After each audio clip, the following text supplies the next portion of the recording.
Hey guys, it's Kasara, and today I'm going to be doing my 1K Q&A.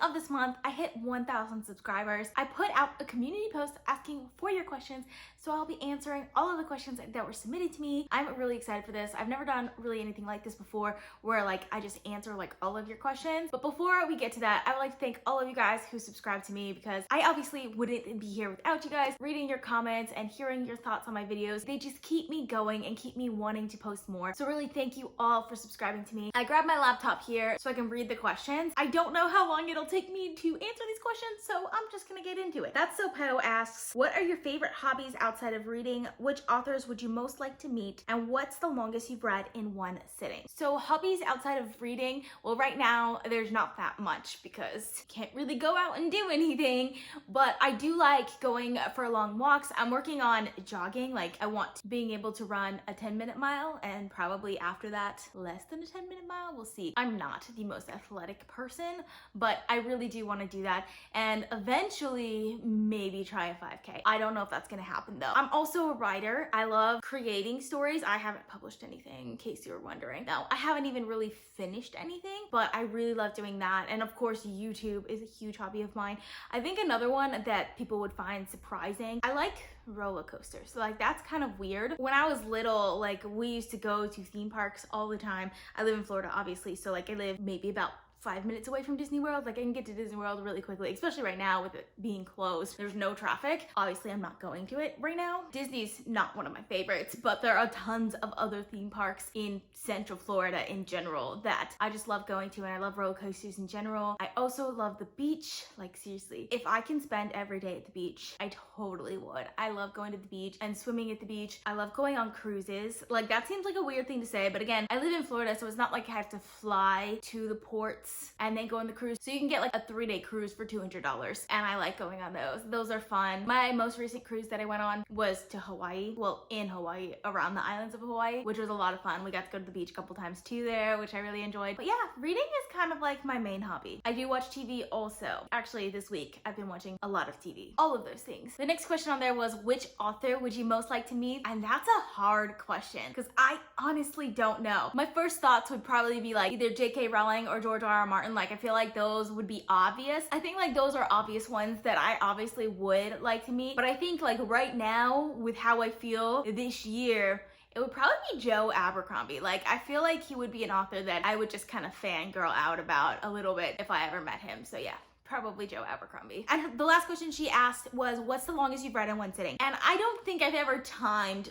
my sittings of how long I've read, but I do know that sometimes I read an entire book in one sitting. So that would be the longest that I've read in one sitting. And generally I try to do this only with books under 400 pages, but there's one time in particular that I remember reading an entire book over 400 pages in one sitting. And that was when I read Deathly Hallows for the first time back in high school. I read the entire book. I stayed up all night and read the entire book, which had to be at least 12 hours from the afternoon I started reading to the morning when I finished at around 6 a.m. that I read the entire book in one sitting.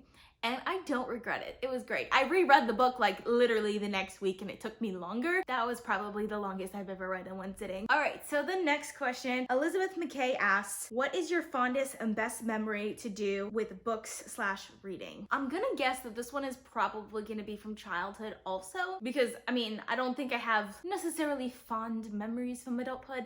I have good memories. One that could be considered a best memory from reading was when I read The Red Wedding Scene in A Storm of Swords for the first time around. I literally threw the book across the room. I was so angry. So angry. But fondest memory, it's probably gonna be sometime when I read the Harry Potter series. Oh, another good one, actually this one's from adulthood also. I was in this massive reading slump when I was in college, and then working for the first year or so. I didn't read anything, mostly because my job didn't give me enough time, but I legitimately didn't feel like reading. And I reread the Underland Chronicles, and it was just I felt that feeling of loving books again from when I was a little kid. That was a really fond memory for me as well. Renewing that love of books, that's a really fond memory. And I think probably reading Prisoner of Azkaban for the first time, because I remember reading Sorcerer's Stone and Chamber of Secrets and being like, these books are okay. But when I read Prisoner of Azkaban for the first time in the Harry Potter series, it was just kind of like, oh my gosh, these books are amazing. I can totally see why the series is as popular as it is, and I'm really excited to continue on with it. So that was a really fond memory for me, and I think the other one that was really fond in particular was waiting for Order of Phoenix to come out. After I finished Goblet of Fire, it was the first time I ever had to wait for a Harry Potter book. I had to wait for Order of the Phoenix, and that anticipation was just very great, and I love that anticipation. So Anna Portillo asks, what are your top 3 favorite fantasy series? This is a great question. My top 3 favorite series of all time are all fantasy series. It's one of those where my third favorite, I don't feel like I'm embarrassed by it because it's the type of book that I read now. But the top 2 are a little embarrassing for me, mostly because like if you ask any Joe Schmo off the street what his favorite fantasy series is, one of these series could potentially be his answers. I don't know, as someone who reads a lot of fantasy books, I feel like the most popular ones shouldn't be my favorite ones, but they still are. So in number 3 we have the First Law series by Joe Abercrombie. This series is fantastic. It's an adult grimdark fantasy with really unique, well-written characters that have incredible development. There is tons of action and really great complex political situations that I absolutely love. It also takes a lot of like classic fantasy tropes and just turns it on their heads, and I love it. For my second favorite, we have A Song of Ice and Fire by George R.R. Martin. I kind of already mentioned this series once in this video, but this series changed how I looked at reading completely, because I read this at the beginning of my college career. I want to say like sophomore year or so, and I absolutely loved it. Like after I read this series, it was like nothing was good enough anymore when I was reading. Like I was constantly looking for a book to beat the series, and I just haven't yet, because George R.R. Martin's world building and character building are so intricate and complex, and the way he writes his plots just draw you in and break your heart, and I absolutely love every second of it. His writing is a little bit drier than most people would expect, and I wouldn't necessarily recommend that for most people because it does take a while to read. Like the first time I picked up a Game of Thrones, I DNF'd it, and then I picked it up again, and then I DNF'd it again. Like I picked it up a few times before I actually got through it, but when I did, I was like, this is really good. And of course, by the time I got to the 3rd book, I was hooked. I was a fan. So I absolutely love this series, and like I said, I cannot wait to see the other books in this series. And my number 1 favorite, I don't think gonna be a surprise to anyone, and that's the Harry Potter series by J.K. Rowling. This series, I've talked about it many times on my channel. It taught me how to read. It gave me my love for reading in the first place. Like I don't think I would be a reader today if I hadn't read these books in elementary school. There's just so much that goes into these books. Even as a child, I didn't even realize how great and how deep these books got. And right now I'm rereading the series, and I'm seeing all of these themes and understanding why I like certain things in books a lot more now, having reread these books. So I absolutely love these so much. For me, it's always been the Harry Potter series. So my homie Frosty says, a question I have for you is how you read so many books in a single month. So if you guys have been watching my channel, I average about 20 books a month, which is a lot. Like I will say that like starting, I want to say like halfway through 2018 is when I really started to read this much in a month. It really has to do all entirely with audiobooks, because previously the majority of my reading came from physical books. But once I started like really getting into audiobooks, and honestly having audiobooks available to me is really what kicked this off. Because like it's one thing to, if you get all of your audiobooks from Audible, it's really expensive. You get 1 to 2 audiobooks a month, and you can only read 1 to 2 audiobooks a month in that way, or you can spend like tons of money getting more audiobooks. But the way I get my audiobooks is from the library. So really when I got my library card, or renewed my library card rather, in late 2018, that's when my audiobook reading really kicked off, because I had pretty much an unlimited supply of audiobooks a month. As long as I finish an audiobook, I can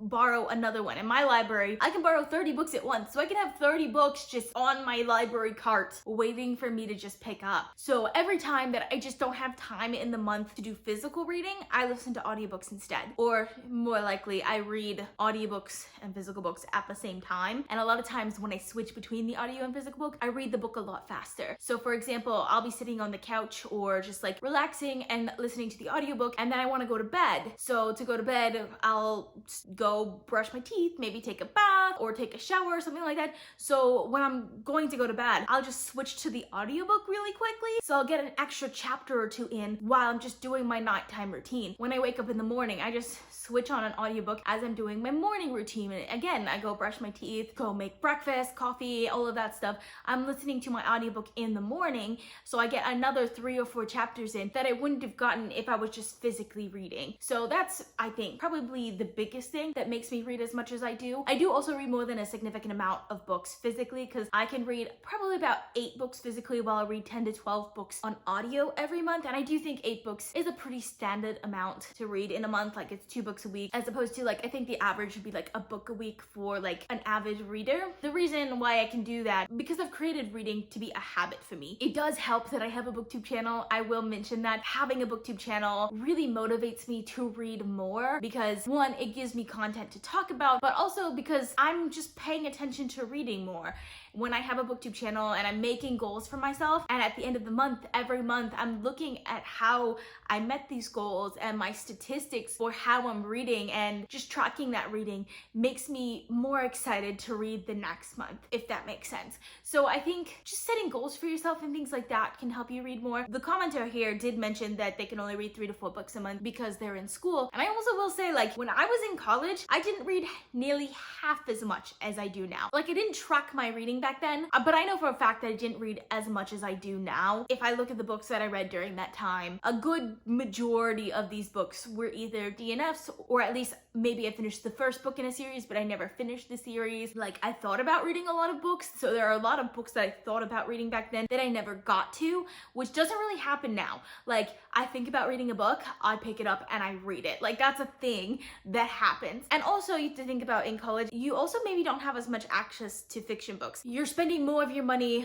on school books and things that you need for school. You wouldn't be spending as much money on like fiction books for yourself. Additionally, like, your library at school probably doesn't have that much fiction in it. I don't know about you, but my library in college didn't have like pretty much any fiction. Like, if I wanted fiction, I would have to go to the outside library, which there wasn't really a public library near my college that was good. So I'd have to go like to my parents' house to get fiction books from the library, which is just not ideal. So yeah, I will say that I probably didn't read 3 to 4 books a month in college. Like, maybe 1 to 2 is more accurate for me. Different times in your life definitely change how much you can read as well, because like, I mean, I'm single with no kids, I live alone. Like, my only real commitment is going to work. So I have a lot of free time, and because of that, I have a lot of time to read. So that of course helps a lot as well. So Books and Tea with Anna Marie asked, do you have a book or series that you reread when you're in a reading slump? So this is a great question. I actually have like several different answers to this. A lot of times when I'm in a reading slump, what I'll try to do is read a more fast-paced book, even if it's not a reread. So like, I'll read more YA books rather than reading all of the adult books that I read. But I do have some books or series that I do, if I really can't get out of the reading slump, that I'll read. The first one, of course, is the Harry Potter series. That can get me out of a reading slump at any time. The other series that I tend to pick up when I'm in a reading slump is the Underland Chronicles by Suzanne Collins. So I mentioned this earlier in this video. This series got me out of the biggest reading slump that I've ever been in, which was after college and just starting work for the first time. I wasn't reading at all. Like, there was a couple years there where I didn't pick up any books, and I tried to read some books. I DNF'd a lot of books, but this was the first series that I reread that I absolutely loved. It works for me every time. If I don't feel like reading the Harry Potter series for whatever reason, like if I already reread it that year or whatever, I'll pick up the Underland Chronicles, because I know that this one will definitely get me out of the reading slump. And for those of you who don't know, this series is this series that Suzanne Collins wrote before the Hunger Games. It is her middle grade series following a character named Gregor, who lives in New York City, but he falls down a grate in his laundry room basement to this Underland, which is amazing, and it's really, really well done, and I absolutely love it. Like, one of the most adorable middle grade series. So Books and Ink Cafe asks, has a book ever given you nightmares? Which ones? Favorite fictional crush? And which book or series do you hope they will turn into a movie or TV series? These are great questions. I really love these questions. So first of all, has books ever given you nightmares? If you had asked me this question early last year or the year before, I would have said categorically no. Like, books have never given me nightmares. That being said, last year I've learned the love of horror, and audiobooks in particular have a great opportunity of giving me nightmares, especially when I work early morning shift. I'll listen to the books like in the really early morning. Like, I'm talking like after midnight, 2 to 3 a.m. as I'm going to work. And then the night when I'm coming home, they'll kind of give me nightmares. And there are two in particular that I'm talking about here. So the first one that I got like the chills from was Bird Box by Josh Malerman. This book is a post-apocalyptic horror thriller novel in which there's this thing that invades Earth, and everyone who sees it goes crazy and kills themselves. So the survivors have to stay indoors, and if they go out, they have to wrap something around their eyes so they can't see this thing so that they don't go crazy. And so they have these birds in a box outside, and if the birds start making noise, that's because this thing is nearby and they know not to go outside. So there's this one scene in particular where someone goes out to tend to the birds, and of course they have their eyes wrapped so that they can't see anything. So it has sort of this dark feeling to it, and they feel something brush their arm, and like the way that it's written, oh, I'm just getting goosebumps thinking about the way that it's written. Makes you think that you don't know what it was that brushed their arm. Like, was it this thing that is causing people to go crazy, or was it just a leaf? Like, you don't really know, and because you don't know, it's terrifying. Literally all day long, every time like something came near me, almost touched me, I just got that chill down my spine. For the longest while, I kept getting that feeling over and over again. It is just so well written in this book. Like, I love the way the suspense is written in this book. After reading that passage, I just couldn't get over that feeling. The other one that perhaps like more obviously gave me nightmares was Pet Sematary by Stephen King. This book is so creepy. Like, seriously, it gives me chills just thinking about this book. There is one scene in particular that is kind of a flashback scene about a character that is truly creepy that I still sometimes have nightmares thinking about it. Like, this book is probably one of the darkest books that I've read. And Stephen King writes a lot of dark books, but I feel like this is one of the darkest ones that I've read by him. Mind-chilling sometimes. But mind you, like, I love this book. Like, this is probably one of my favorite books by him also. And that's because of how creepy it is. So her next question was a favorite fictional crush. I'm gonna be basic with this one. Bryce from A Court of Thorns and Roses. For some reason, I haven't gotten over it yet. I really haven't. He's such a great character. I love how he's portrayed in these books because he's not portrayed as necessarily a good character the entire time. So I love that. It's so well done. Like, I really love Rhysand and Farrah's relationship, especially in A Court of Mist and Fury. It's just a really well written character that I can't help but love. Like, I love him as a character and as a love interest and everything. Absolutely amazing.